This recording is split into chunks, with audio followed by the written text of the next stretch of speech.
मैंने अपनी पत्नी को ट्रेंडिंग सर्च लिस्ट में देखा। वह और मशहूर बेस्ट एक्टर गु यानचेन एक दूसरे का हाथ कसकर थामे समुद्र के किनारे एक छोटी बच्ची के साथ टहल रहे थे। फोटो की हेडलाइन साफ साफ लिखी थी, एक्सक्लूसिव, गु यानचेन की सान्या में निजी छुट्टियां। वह छोटी बच्ची हूबहू गु यानचेन जैसी दिख रही थी और मेरी पत्नी लिन शिरोंग इस समय किचन में मेरे लिए रात का खाना बना रही थी। मैं अपने फोन की स्क्रीन को खाली नजर से घूरता रहा। मुझे लगा जैसे मेरी पूरी दुनिया ही उलट पुलट हो गई हो। वह चेहरा मेरे लिए बहुत ज्यादा जाना पहचाना था। वह पक्का मेरी पत्नी लिन शिरोंग ही थी, लेकिन वह गु यानचेन के साथ क्यों थी? वे सान्या के समुद्र तट पर क्यों थे? मैंने फोटो को झूम करके और करीब से देखा। लिन शिरोंग की मुस्कान इतनी स्वाभाविक और प्यारी थी, बिल्कुल भी ऐसी नहीं थी जैसी किसी की चोरी छिपे फोटो खींचे जाने पर होती है। और वह छोटी बच्ची सिर्फ गु यानचेन की हमशक्ल ही नहीं थी, बल्कि उसके चलने का अंदाज भी कुछ कुछ वैसा ही था। पतिदेव, खाने का समय हो गया है। मैंने खुद को शांत करने की जबरदस्ती कोशिश की। आ रहा हूँ। डाइनिंग रूम की तरफ जाते हुए मैंने लिन शिरोंग के हाव भाव को ध्यान से देखा। वह किसी भी दूसरे दिन से अलग नहीं लग रही थी। वह तो कोई हल्की फुल्की धुन भी गुनगुना रही थी, जिससे लग रहा था कि वह बहुत अच्छे मूड में है। आज काम कैसा रहा? ठीक था। और तुम्हारा? आज घर पर क्या किया? बस घर पर ही रही और एक किताब पढ़ी, थोड़ा योगा किया। ओह हाँ, मैं अगले हफ्ते स्पा जाना चाहती हूँ। क्या ये ठीक रहेगा? उसने मेरी तरफ देखकर पलकें झपकाईं। अगले हफ्ते? मैंने मन ही मन ताना मारा। तुम अगले हफ्ते उस बेस्ट एक्टर से मिलने जाना चाहती हो, है ना? बिल्कुल जा सकती हो। तुम जहाँ चाहो वहाँ जा सकती हो। धन्यवाद पतिदेव, तुम मेरे लिए सबसे अच्छे हो। मैंने उसकी साफ मासूम आंखों में देखा। अगर मैंने वह फोटो अपनी आंखों से न देखी होती तो मैं कभी यकीन न करता कि यह इतनी सौम्य नेक औरत मुझे धोखा दे रही है। खाना खाते समय मैं खुद को रोक नहीं पाया और मैंने अपना फोन निकालकर दोबारा चेक किया। वह ट्रेंडिंग खबर तब तक हटाई जा चुकी थी, यहाँ तक कि उससे जुड़ी सारी चर्चाएं भी पूरी तरह से मिटा दी गई थीं। इतनी तेजी से, इतनी पूरी तरह से सब कुछ मिटा दिया गया। पक्का कोई बहुत ताकतवर इंसान था जो पर्दे के पीछे से सब कुछ कंट्रोल कर रहा था। मुझे वो सारे मौके याद आए जब लिन शिरोंग रहस्यमय तरीके से बाहर जाती थी। वो दिन जब वो कहती थी कि वो अपनी सहेलियों के साथ घूम रही है। वो समय जब वो कहती थी कि वो अपने माता पिता से मिलने जा रही है। आखिरकार अब सब कुछ समझ में आ गया। क्या हुआ पतिदेव? आज आप इतने चुप चुप क्यों हैं? कुछ नहीं, बस काम की बातें हैं। वैसे क्या आप एक्टर गु यानचेन को जानते हैं? मैंने देखा कि लिन शिरोंग का हाथ जरा सा रुका, लेकिन वो तुरंत ही नॉर्मल हो गई। बेशक मैं जानती हूँ, आखिर वो एक बहुत मशहूर और बेहतरीन एक्टर है। आप क्यों पूछ रहे हैं? ओह कुछ नहीं, मेरे एक दोस्त ने बताया कि उसकी एक नई फिल्म आने वाली है जिसमें इन्वेस्टमेंट की जरूरत है। उसने पूछा कि क्या मुझे इसमें दिलचस्पी है। ये तो बहुत बढ़िया है।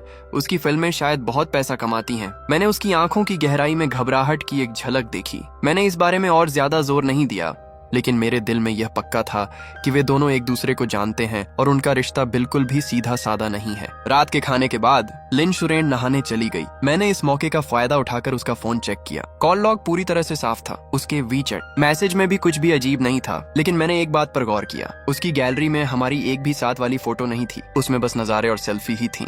मैं स्क्रॉल करता रहा। एक छिपे हुए फोटो एल्बम में मुझे अपना जवाब मिल गया। उसमें दर्जनों फोटो थीं। वे सभी फोटो उसकी और गु यानचेन की एक साथ थीं। उस छोटी बच्ची की फोटो भी थी। फोटो की तारीखें बहुत लंबे समय तक फैली हुई थीं। सबसे पुरानी फोटो 10 साल पहले की थी। 10 साल पहले ठीक उसी समय हमारी शादी हुई थी। मेरे हाथ कांपने लगे। तो इसका मतलब यह था कि शुरू से ही मैं उसके लिए बस एक मजाक था। बाथरूम से एक आवाज आई। मैंने जल्दी से फोन वापस वहीं रख दिया जहां वह था और नॉर्मल दिखने की पूरी कोशिश की, लेकिन मेरा दिल पूरी तरह से जम चुका था। अगले कुछ दिनों तक मैंने चुपके से जांच पड़ताल शुरू कर दी। मैंने इस इंडस्ट्री के सबसे पुराने और अनुभवी पैपाराजी ओल्ड वांग से संपर्क किया। वह मशहूर हस्तियों की निजी जिंदगी के राज खोलने में माहिर था। उसके पास जो राज्य हैं, उनसे आधी एंटरटेनमेंट इंडस्ट्री तबाह हो सकती है। प्रेसिडेंट सू, अचानक गु यानचेन में इतनी दिलचस्पी क्यों? मैं उसकी फिल्म में इन्वेस्ट करना चाहता हूँ, इसलिए मुझे पहले उसके कैरेक्टर के बारे में जानना होगा। तुम्हें जो कुछ भी पता है सब बताओ। गु यानचेन? ऊपर से तो उसने अपनी एक एकदम परफेक्ट इमेज बना रखी है, लेकिन असल में पर्दे के पीछे बहुत कुछ गड़बड़ चल रहा है। जैसे कि वह असल में काफी समय से शादीशुदा है। उसकी एक बेटी भी है, लेकिन अपनी सिंगल वाली इमेज बनाए रखने के लिए उसने हमेशा यह बात अपने फैंस से छिपा कर रखी है। मैं सालों से उस पर नजर रख रहा हूँ। उसकी पत्नी भी काफी खूबसूरत है और वह एक अमीर परिवार से आती है। क्या तुमने कभी उसकी पत्नी को देखा है? मैंने तो उसकी कुछ तस्वीरें भी खींच ली हैं, लेकिन मैं उन्हें पब्लिश करने की हिम्मत नहीं कर सकता। गु यानचेन के पीछे जो सपोर्ट है वह बहुत ज्यादा पावरफुल है। उसने मुझे दिखाने के लिए कुछ तस्वीरें निकाली और सच में तस्वीरों में जो औरत थी वह लिन शिरोंग ही थी। उसका नाम क्या है? लिन शिरोंग। सुना है उसका परिवार बहुत अमीर है। उसके पिता रियल एस्टेट के बिजनेस में हैं। वह और गुयान शेन कॉलेज में साथ पढ़ते थे। उन्होंने कॉलेज के दिनों में ही डेटिंग शुरू कर दी थी। उन्होंने 10 साल पहले शादी रजिस्टर करवा ली थी, लेकिन उन्होंने हमेशा इसे लोगों से छिपा कर रखा। उनकी बेटी कितने साल की है? करीब 8 या 9 साल की।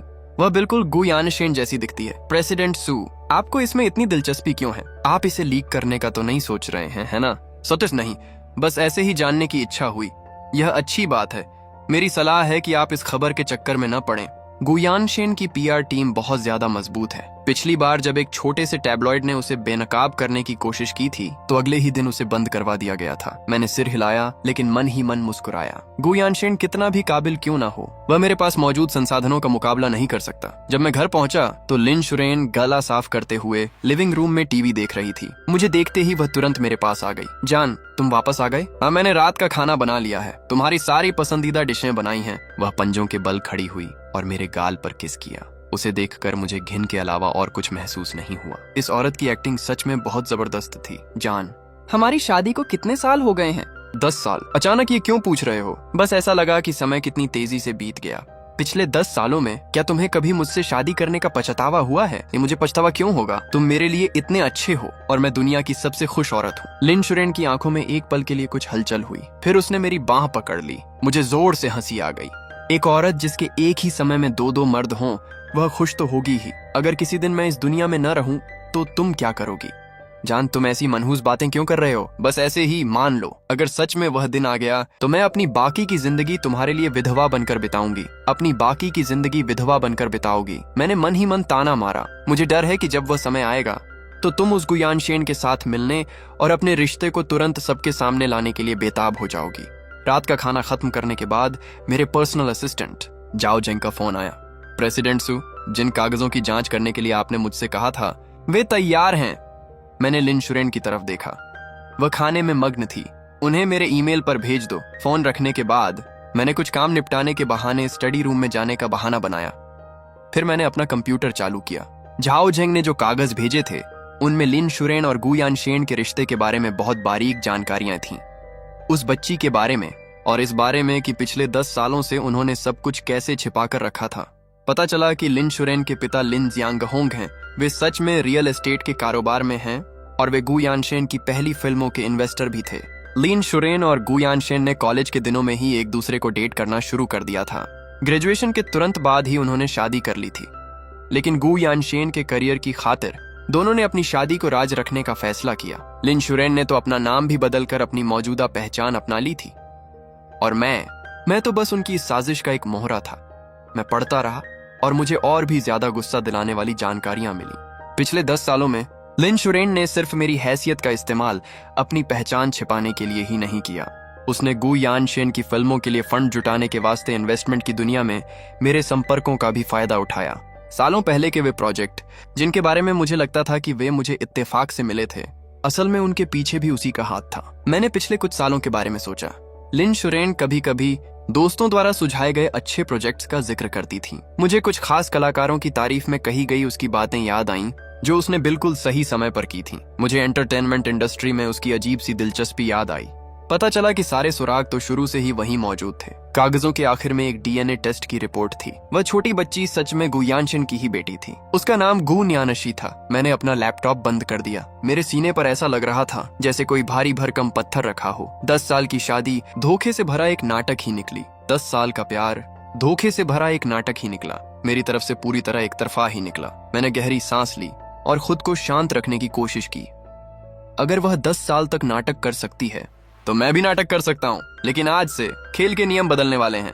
अगले एक हफ्ते तक ऊपर से मैंने ऐसा दिखाया जैसे मुझे कुछ पता ही नहीं है, लेकिन चुपके से मैंने और सबूत इकट्ठा किए। मैंने 3 अलग अलग प्राइवेट जासूसों को काम पर रखा ताकि वे अलग अलग लिन शुरेन और गु यानचेन के आने जाने की जगहों की जांच कर सकें। बहुत जल्द ही मेरे पास उनके डेटिंग का पूरा शेड्यूल आ गया।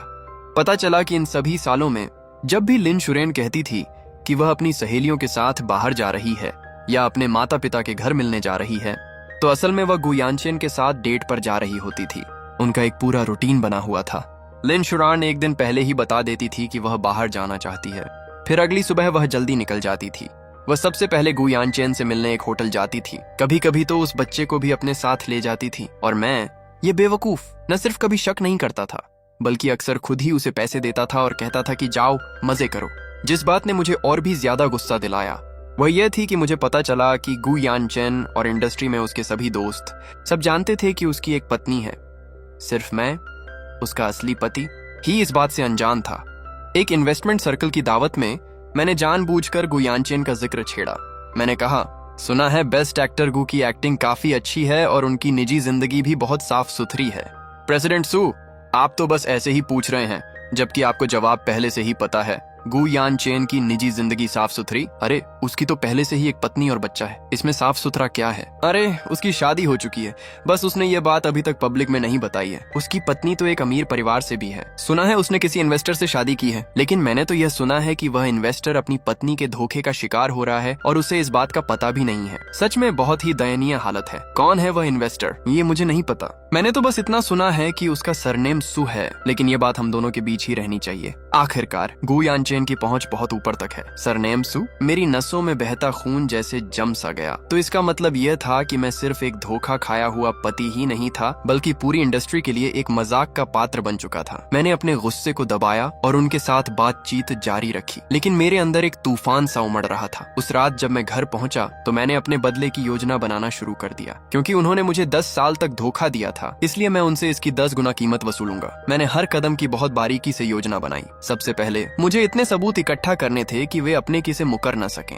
इसके बाद मुझे वह सही मौका चुनना था जब मैं एक ही झटके में उनकी असलियत सबके सामने ला सकूं। और आखिर में मैं अपने संसाधनों और संपर्कों का इस्तेमाल करके उन्हें इस इंडस्ट्री से हमेशा के लिए बाहर का रास्ता दिखा दूंगा। मैं मन ही मन कल्पना कर रहा था कि कैसे लिन शुरान मेरे सामने घुटनों के बल बैठकर मुझसे भीख मांगेगी। ये सोचकर कि गु यानचेन की इज्जत पूरी तरह मिट्टी में मिल गई है, मेरा मूड थोड़ा बेहतर हुआ। लेकिन ये अभी भी काफी नहीं था। सिर्फ उनकी इज्जत मिट्टी में मिलाना 10 साल के धोखे का बदला लेने के लिए काफी नहीं था। मैं चाहता था कि उन्हें इसकी बहुत बड़ी कीमत चुकानी पड़े। ठीक उसी समय लिन शेरॉन ने स्टडी रूम के दरवाजे पर दस्तक दी। अभी तुम इतनी रात तक अभी भी काम कर रहे हो? मैंने तुम्हारे लिए थोड़ी चाय बनाई है। वह हाथ में चाय का कप लिए अंदर आई। उसके चेहरे पर एक प्यारी सी मुस्कान खिली हुई थी। अगर मुझे सच पता न होता तो मैं यकीनन उसकी इस अदाकारी से पिघल जाता। शुक्रिया। मैंने चाय का कप लिया और उसकी आंखों में देखा। अभी आजकल तुम्हारे मन में कुछ चल रहा है ना? ऐसा लगता है जैसे तुम हमेशा ख्यालों में खोए रहते हो। वह मेरे पास बैठ गई और चिंता भरी नजरों से मेरी ओर देखने लगी। कुछ नहीं, बस आजकल काम का थोड़ा ज्यादा बोझ है। तो फिर अपनी सेहत का भी ध्यान रखना। हमें अभी साथ में बूढ़ा होना है, तुम्हें पता है ना?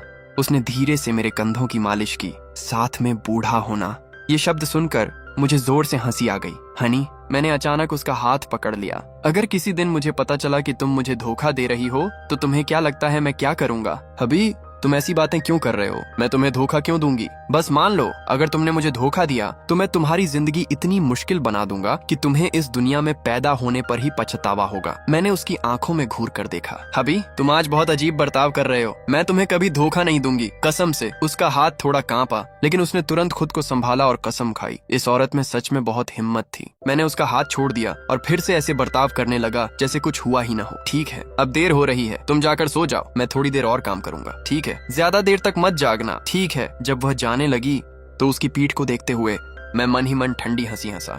अगला दिन वीकेंड था। मैंने लिन शेरॉन के साथ मॉल जाने का प्रस्ताव रखा। सच में? तुमने तो कहा था कि आजकल तुम बहुत बिजी हो। मैं चाहे कितना भी बिजी क्यों ना हूं, अपनी पत्नी के लिए तो समय निकालना ही पड़ेगा। चलो चलते हैं, आज हम थोड़ा आराम करेंगे, मैंने मुस्कुराते हुए कहा।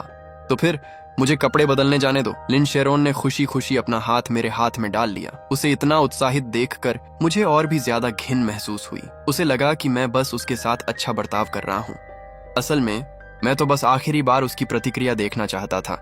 मॉल में हम एक मूवी थिएटर के पास से गुजरे। पोस्टर पर गु यानचेन की नई फिल्म लगी हुई थी। मैंने सुना है कि यह फिल्म सच में बहुत अच्छी है। ओह सच में? तो चलो इसे देखने चलते हैं। क्या तुम्हें उसकी फिल्में देखना पसंद नहीं था? मुझे याद है कि पहले जब भी गु यानचेन का जिक्र होता था तो तुम हमेशा उसकी एक्टिंग को औसत दर्जे का बताकर उसकी बुराई करती थी। नहीं, मैंने ऐसा नहीं किया। मैंने कभी नहीं कहा कि मुझे उसकी फिल्में पसंद नहीं है। उसकी एक्टिंग तो असल में काफी अच्छी है, लिन शुरेन ने हड़बड़ाते हुए जवाब दिया। मैंने सिर हिलाया और उस बात को वहीं छोड़ दिया, लेकिन मेरे दिल में मेरा शक और पक्का हो गया। हम पूरी दोपहर घूमते रहे। मैंने लिन शुरेन के लिए बहुत सारी ज्वेलरी और महंगे कपड़े खरीदे। वह एक छोटे बच्चे की तरह खुश थी और लगातार मेरा शुक्रिया अदा कर रही थी। मेरे दिल में उदासी की एक लहर उठ गई। काश वह सच में मुझसे प्यार करती तो कितना अच्छा होता। जब हम उस शाम घर पहुंचे तो मुझे प्राइवेट जासूस का फोन आया। मिस्टर सू, हमें एक बहुत बड़ी बात पता चली है। मैं बालकनी में चला गया, यह पक्का करते हुए कि लिन शुरेन हमारी बातचीत न सुन पाए। बोलो। आज दोपहर जब आप दोनों शॉपिंग कर रहे थे तो गु यानचेन भी उसी मॉल में था। हमारी नजर के हिसाब से वह पूरे समय आप दोनों का पीछा कर रहा था। मेरे दिल की धड़कन तेज हो गई। क्या तुम्हें पक्का पता है? बिल्कुल। इसके अलावा हमें यह भी पता चला कि जब लिन शुरेन कपड़े ट्राई करने गई थी तो उसने चुपके से उसे मैसेज किया था। तो आज उसके इतना खुश होने की वजह यह नहीं थी कि मैं उसे बाहर ले गया था, बल्कि यह थी कि उसे अपने प्रेमी के साथ एक ही जगह पर रहने का मौका मिला। और कुछ पता चला? हाँ, हमें पता चला है कि गु यानचेन अभी एक नई फिल्म की तैयारी कर रहा है। इस फिल्म में पैसा लगाने वाली एक विदेशी कंपनी है, लेकिन हमारी जांच के हिसाब से इस कंपनी के पीछे जो बॉस है वह बहुत हद तक लिन शुरेन का पिता ही है। मैंने अपनी आंखें बंद की और गहरी सांस ली तो पता चला कि शुरू से आखिर तक मैं उनकी साजिश में बस एक मोहरा था। उन्होंने मेरे जान पहचान वालों और मेरे पैसों का इस्तेमाल करके गु यानचेन के करियर का रास्ता साफ किया। मिस्टर सू, क्या आप चाहते हैं कि हम जांच जारी रखें? हाँ, जारी रखो। मैं उनके सारे राज जानना चाहता हूँ। फोन रखने के बाद मैं बालकनी में खड़ा होकर रात के नजारे को देखने लगा। पिछले 10 सालों से मैं एक बहुत बड़े झूठ में जी रहा था। मैं उनसे इन 10 सालों के धोखे का बदला लूंगा और उन्हें इसकी बहुत बड़ी कीमत चुकानी पड़ेगी। जान, आज बहुत मजा आया। मेरे साथ शॉपिंग पर चलने के लिए शुक्रिया। यह तो मेरा फर्ज है। जान, शायद मुझे कल से कुछ दिनों के लिए बिजनेस ट्रिप पर जाना पड़ सकता है। कहाँ? बीजिंग। एक जरूरी प्रोजेक्ट है जिसके बारे में मुझे बातचीत करनी है। तो अपना ध्यान रखना, सुरक्षित रहना, अपना अच्छे से ख्याल रखना, ठीक है? लिन शुरेन की आंखें चमक उठी, लेकिन उसने जल्दी से अपनी खुशी छिपा ली। मुझे पता था कि वह खुश क्यों थी। जैसे ही मैं अपनी बिजनेस ट्रिप पर जाता, वह गु यानचेन के साथ रह सकती थी और सबके सामने डेट पर जा सकती थी। हाँ, मुझे पता है। हनी, मैं तुमसे प्यार करता हूँ। मैं भी तुमसे प्यार करती हूँ। हाँ भी, ये आखिरी बार था जब मैं उससे कह रहा था कि मैं उससे प्यार करता हूँ। कल से हम दुश्मन होंगे, क्योंकि मैं बीजिंग में किसी बिजनेस ट्रिप पर नहीं जा रहा था। इसके बजाय मैं कंपनी के गेस्ट हाउस में रुका। अगली सुबह जल्दी मैंने सिक्योरिटी कैमरे से लिन शुरेन को घर से निकलते देखा। प्राइवेट जासूस ने तुरंत उसकी मंजिल की जानकारी दी। वह गु यानचेन के प्राइवेट विला में गई। मैं अपनी गाड़ी से उसके पीछे गया। विला कॉम्प्लेक्स के बाहर एक कैफे में बैठकर मुझे विला का मुख्य दरवाजा साफ दिखाई दे रहा था। 10:30 बजे एक काली BMW विला में दाखिल हुई। गाड़ी से जो आदमी बाहर निकला वह गु यानचेन था।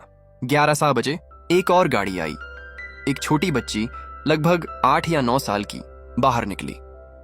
मैंने अपना कैमरा निकाला और उस दृश्य की एक एक बारीकी से तस्वीरें खींची। ये बच्ची गु यानशी थी, जो गु यानचेन और लिन शुरेन की बेटी थी। विला के अंदर उस 3 लोगों के खुश और प्यार भरे परिवार को देखकर मेरा दिल ऐसे दुख रहा था जैसे उसे चीरा जा रहा हो। यह जिंदगी मेरी होनी चाहिए थी। मेरे पास एक ऐसी पत्नी होनी चाहिए थी जो मुझसे प्यार करती, एक प्यारी बेटी और एक खुशहाल परिवार होना चाहिए था। लेकिन उन लोगों ने यह सब मुझसे छीन लिया। मैं पूरे दिन कैफे में बैठा रहा और ढेरों तस्वीरें खींचता रहा। ये तस्वीरें उन तीनों के पारिवारिक रिश्ते को साबित करने के लिए काफी थीं। शाम 5 बजे लिन शुरेन विला से बाहर निकली। उसने कपड़े बदल लिए थे और वह बहुत अच्छे मूड में लग रही थी। मैं उसके पीछे नहीं गया, मैं बस इंतजार करता रहा। 6:30 बजे गु यानचेन भी विला से बाहर निकला। वह भी बहुत खुश लग रहा था। उनकी मुस्कान देखकर मेरा गुस्सा 7वें आसमान पर पहुंच गया। उन्होंने 10 साल तक मेरे सामने नाटक किया और मेरी पीठ पीछे इतनी खुशहाल जिंदगी जी। उस रात जब मैं घर पहुंचा तो लिन शुरेन किचन में काम में व्यस्त थी। मुझे वापस आते देख वह तुरंत मेरे पास आ गई। अजी, आप वापस आ गए? आपने तो कहा था कि आप कुछ दिनों के लिए बिजनेस ट्रिप पर जा रहे हैं। प्रोजेक्ट की बातचीत जल्दी खत्म हो गई। ये तो बहुत अच्छी बात है। वह अपने पंजों पर खड़ी होकर मुझे चूमने ही वाली थी, लेकिन मैं पीछे हट गया। क्या बात है? क्या आप सच में बहुत थके हुए हैं? थोड़ा थका हुआ हूँ। चलो, मैं तुमसे एक सवाल पूछता हूँ, तुम्हें ईमानदारी से जवाब देना होगा। मैं सोफे पर बैठ गया। कौन सा सवाल? पिछले 10 सालों में क्या तुमने कभी मेरे साथ कुछ गलत किया है? नहीं, मैं तुम्हारे साथ ऐसा क्यों करूंगी? मैंने सच में ऐसा कुछ नहीं किया। मैंने उसकी आंखों में घूर कर देखा। वह मेरे बगल में बैठने ही वाली थी कि मैं खड़ा हो गया। मैं स्टडी रूम में गया, तस्वीरों का वह ढेर निकाला और लिविंग रूम में वापस आ गया। तो फिर इन तस्वीरों के बारे में बताओ। मैंने तस्वीरों का वह ढेर कॉफी टेबल पर फेंक दिया। जैसे ही लिन शेरोन ने तस्वीरें देखी, उसका चेहरा तुरंत पीला पड़ गया। उसके हाथ कांपने लगे। उसने घबराई हुई आंखों से मेरी तरफ देखा। तुम्हें ये तस्वीरें कहाँ से मिली? तुम मुझसे पूछ रही हो कि मुझे तस्वीरें कहाँ से मिली? तुम्हें तो यह बताना चाहिए कि तुम और गु यानचेन उस विला में एक साथ क्यों नजर आए, और वह बच्चा बिल्कुल उसी जैसा क्यों दिखता है? मैंने ताना मारा। लिन शेरोन की आंखों से आंसू बहने लगे। पतिदेव, प्लीज मुझे अपनी बात समझाने दो। समझाने दूं? तुम क्या समझाओगी? ये समझाओ कि तुम दोनों पिछले 10 सालों से मुझे कैसे बेवकूफ बनाते रहे हो। ये समझाओ कि तुमने मेरे साथ एक पूरे बेवकूफ जैसा बर्ताव क्यों किया। नहीं, बात वैसी नहीं है जैसा तुम सोच रहे हो। तुम और गु यानचेन, क्या बात है? तुम दोनों का आपस में क्या रिश्ता है? मैं उसके और करीब चला गया। लिन शेरोन पूरी तरह टूट गई और घुटनों के बल जमीन पर गिर पड़ी। हम एक दूसरे को जानते तो हैं, लेकिन हमारे बीच क्या नहीं हुआ? शादी नहीं हुई, बच्चा नहीं हुआ। मैंने और भी तस्वीरें निकाली जिनमें उनके शादी के सर्टिफिकेट की एक कॉपी भी थी। अब इन सब के बारे में क्या कहोगी? शादी का सर्टिफिकेट देखते ही लिन शेरोन पूरी तरह से बिखर गई। वह जमीन पर लेटकर फूट फूट कर रोने लगी। मुझे माफ कर दो, मुझे माफ कर दो पतिदेव, मुझसे गलती हो गई, मुझसे सच में बहुत बड़ी गलती हो गई। अब तुम्हें अपनी गलती का एहसास हुआ है? अब बहुत देर हो चुकी है। मैंने ऊपर से उसकी तरफ देखा। पतिदेव, प्लीज मुझे अपनी बात समझाने दो। मेरे और गु यानचेन के बीच जो कुछ भी हुआ वह अब अतीत की बात है। अब मैं जिससे सच में प्यार करती हूँ वह तुम हो। वह रेंगती हुई मेरी तरफ आई और मेरे पैरों से लिपट कर रोने लगी, लेकिन मैंने उसे लात मारकर खुद से दूर हटा दिया। बीते हुए कल में तुम्हारा बच्चा तो अभी से 8 या 9 साल का हो चुका है। तुम इसे बीता हुआ कल कैसे कह सकती हो? वह बच्चा, मैंने उस बच्चे को जन्म नहीं दिया है। वह तो गु यानचेन और किसी दूसरी औरत का बच्चा है। लिन शेरोन बेतुकी बातें किए जा रही थी। मैंने डीएनए टेस्ट की रिपोर्ट सीधे उसके चेहरे पर फेंक दी। क्या यह भी झूठी है? डीएनए रिपोर्ट देखते ही लिन शेरोन पूरी तरह से चुप हो गई। वह बस जमीन पर घुटनों के बल बैठकर रोती रही और लगातार माफी मांगती रही। मैंने उस औरत की तरफ देखा। मेरे दिल में उसके लिए नफरत के सिवा और कुछ भी नहीं था। 10 सालों तक उसने मेरे सामने एक नेक पत्नी का नाटक किया, जबकि मेरी पीठ पीछे वह किसी दूसरे आदमी के साथ मजे से जिंदगी बिता रही थी। उसने मुझे क्या समझ रखा था? सुचेन, मुझे पता है कि मुझसे गलती हुई है। मैं तुमसे भीख मांगती हूँ, प्लीज मुझे माफ कर दो। मैं अब कभी भी उससे नहीं मिलूंगी। मुझे माफ कर दो। तुम्हें लगता है कि इस तरह की गलती माफ की जा सकती है? हाँ, की जा सकती है, बशर्ते तुम मुझे माफ करने को तैयार हो जाओ। मैं कुछ भी करूंगी, कुछ भी जो तुम कहोगे। मुझे अपना प्लान याद आ गया। ठीक है, जब तुम कह ही रही हो कि तुम कुछ भी करने को तैयार हो, मैंने अपनी जेब से तलाक का वह एग्रीमेंट निकाला जिसे मैंने पहले से ही तैयार करके रखा था। इस पर दस्तखत कर दो। लिन शेरोन ने तलाक के कागजों की तरफ देखा और भी जोर से रोने लगी। नहीं पतिदेव, प्लीज तलाक मत लो। मुझे सच में अपनी गलती का एहसास हो गया है। दस्तखत करो। मेरी आवाज एकदम ठंडी और सख्त थी। मैं इस पर दस्तखत नहीं करूंगी। इस पर दस्तखत करने से तो बेहतर है कि मैं मर ही जाऊं। पतिदेव, क्या तुम मुझे बस एक मौका नहीं दे सकते? मैं सच में बदल जाऊंगी। लिन शेरोन, तुम्हें क्या लगता है, क्या मैं अब कभी भी तुम्हारी किसी बात पर यकीन करूंगा? तुमने 10 सालों तक मुझसे झूठ बोला है। अब मैं 1 मिनट के लिए भी तुम्हारा यह झूठा चेहरा नहीं देखना चाहता। ये कहते हुए मैंने उसे झटक दिया और दरवाजे की तरफ मुड़ गया। तुम्हारे पास सोचने के लिए 3 दिन है। इन 3 दिनों के अंदर या तो तुम इस पर दस्तखत कर दो या फिर मैं यह पक्का कर दूंगा कि तुम और गु यानचेन दोनों ही पूरी तरह से बर्बाद हो जाओ। मेरे पीछे लिन शेरोन के दिल चीर देने वाले सिसकने की आवाजें गूंज रही थीं, लेकिन मैंने पीछे मुड़कर नहीं देखा। ये खेल तो अभी बस शुरू ही हुआ है। अगले 3 दिनों तक लिन शेरोन ने मुझे वापस पाने के लिए हर मुमकिन कोशिश की। वह मेरे सामने घुटनों के बल बैठ गई और पूरी रात रोती रही। उसने गु यानचेन के साथ अपने रिश्ते के बारे में सब कुछ कबूल कर लिया और कहा कि अब वह सच में मुझसे प्यार करती है, और मुझसे मिन्नतें की कि मैं उसे एक और मौका दे दूं। लेकिन मेरा दिल पूरी तरह से मर चुका था। अगले दिन उसने अपनी सबसे अच्छी दोस्त को मेरे पास उसे मनाने के लिए भेजा। मिस्टर सू, शेरोन को सच में अपनी गलती का एहसास हो गया है।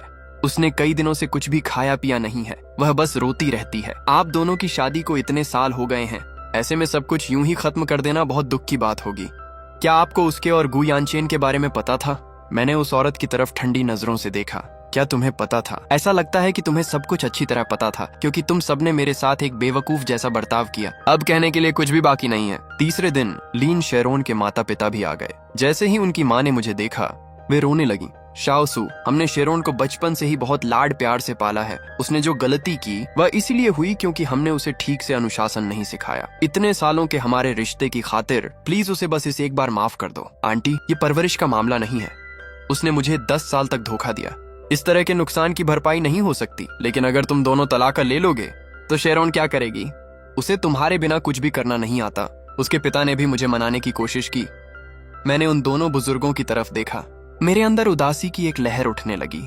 वे भी तो पीड़ित थे, अपनी ही बेटी की वजह से मुसीबत में फंसे हुए। अंकल, आंटी, मैं इस सब के लिए आप लोगों को दोष नहीं देता, लेकिन मेरे और लिन शेरोन के बीच अब कोई गुंजाइश नहीं बची है। तीसरे दिन लिन शेरोन ने एक आखिरी कोशिश की। उसने आत्महत्या करने की धमकी दी। सुचेन, अगर तुम मुझसे तलाक लेने पर अड़े हो तो मैं तुम्हारी आंखों के सामने ही अपनी जान दे दूंगी। उसने एक फल काटने वाला चाकू अपनी गर्दन पर रख लिया।